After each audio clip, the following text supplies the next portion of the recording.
bahtera raksasa.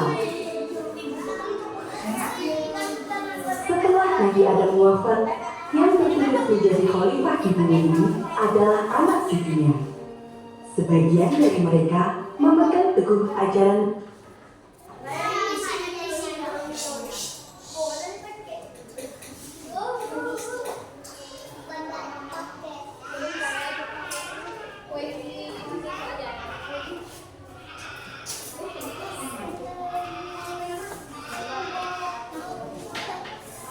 namun sebagian lagi mulai melupakannya. Iblis berhasil menanamkan sifat-sifat buruk kepada mereka. Sudah waktunya untuk beribadah, engkau tidak pulang? Tidak, pekerjaanku masih banyak. Di antara mereka yang mulai menjauh dari ajaran yang benar, masih ada orang-orang yang beriman teguh. Mereka adalah Wat, Suwa, Yahud, Ya'ub, dan Nasr. 5 orang yang terkenal soleh dan menjadi imam yang diikuti oleh banyak orang. Kalian harus mengingat pesanku ini. Jangan pernah meninggalkan ajaran Nabi Adam. Pesan salah satu imam tersebut. Satu persatu dari 5 imam soleh tersebut meninggal dunia, membuat para pengikutnya merasakan kesedihan yang luar biasa. Siapa lagi yang akan membimbing dan mengingatkan jika kamu berbuat dosa? Rata orang. Iblis memanfaatkan kesempatan ini untuk menggoda mereka. Engkau memiliki keterampilan memaham. Mengapa engkau tidak membuat patung untuk mengenang mereka? Mereka pun terjebak dalam rencana iblis. Para ahli pemahat mulai membuat patung yang mirip dengan 5 imam soleh tersebut. Ajaran Nabi melarangku membuat benda sesembahan. Apakah tindakanku ini benar? Ya apa?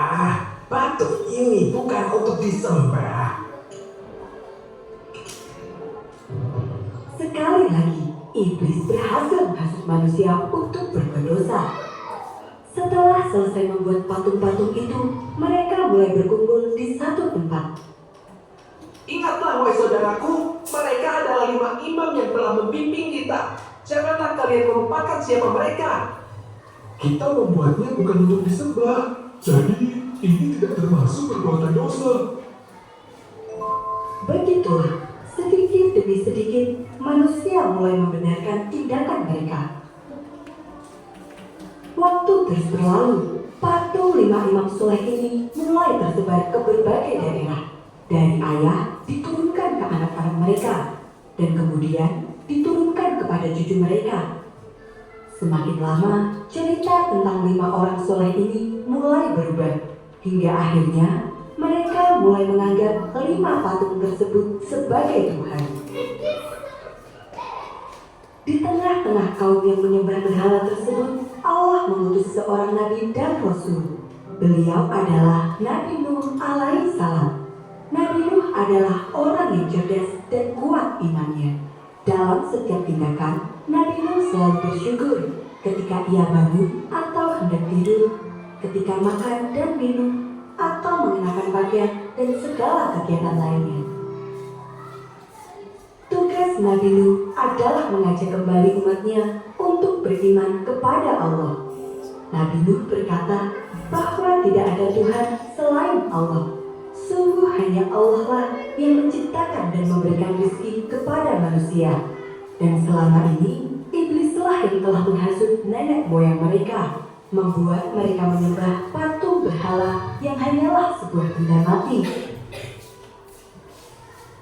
Sebagian orang tersadar dan mengakui bahwa yang dikatakan Nabi Nuh benar. Engkau benar, patung-patung ini hanyalah benda buatan manusia.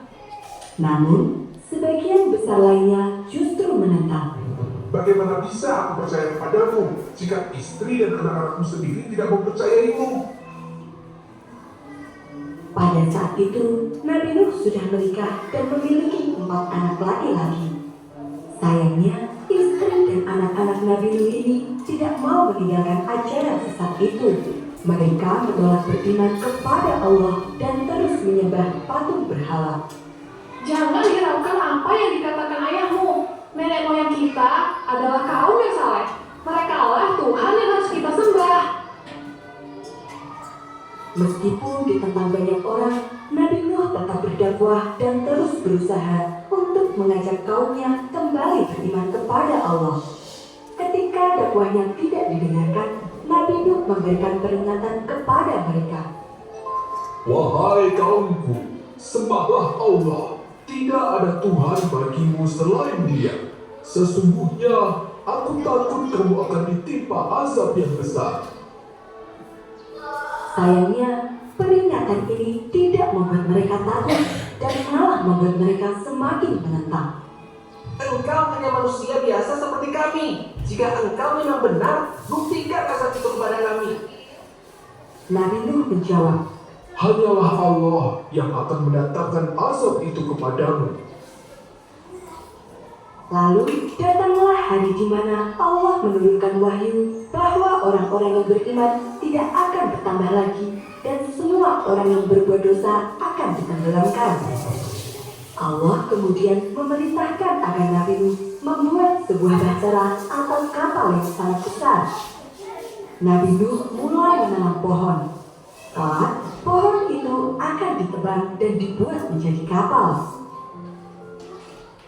Setelah pohon itu cukup besar, Nabi Nuh mengajak kaumnya untuk bekerja bersama-sama.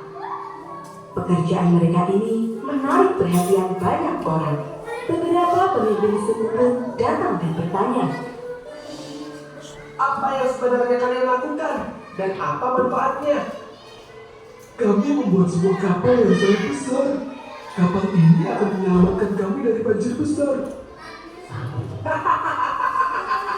Tidak mungkin di tanah yang panas ini akan muncul banjir. Apa yang kalian kerjakan akan sia-sia. Tidak, Nabi Nuh berkata bahwa azab dari Allah akan segera datang dan orang-orang yang tidak percaya akan terkena hukuman tersebut. sahut pengikut Nabi Nuh lainnya. Namun sayangnya, tidak ada yang percaya pada ucapan mereka. Kapal yang sangat besar itu akhirnya selesai dibuat. Di dalamnya ada sebuah lumbung yang sangat besar untuk menampung bahan makanan serta kandang-kandang untuk menampung para hewan. Allah memerintahkan agar Nabi Nuh membawa para hewan berpasang-pasangan, jantan dan betina. Beberapa hari kemudian, Nabi Nuh dan para pengikutnya terlihat sibuk mempersiapkan semuanya. Akhirnya, hari yang dijanjikan tiba. Nabi Nuh memberikan peringatan untuk terakhir kalinya. Orang yang tidak mau beriman kepada Allah akan tenggelam dalam banjir besar. Hingga saat-saat terakhir pun tidak ada yang mempercayainya, termasuk istri dan anak-anak Nabi Nuh. Maka Nabi Nuh mengajak para pengikutnya untuk naik ke atas kapal dan menutup pintu kapal rapat-rapat. Orang-orang yang sejak tadi berkerumun di sekitar kapal mulai bubar untuk pulang ke rumah.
Wah,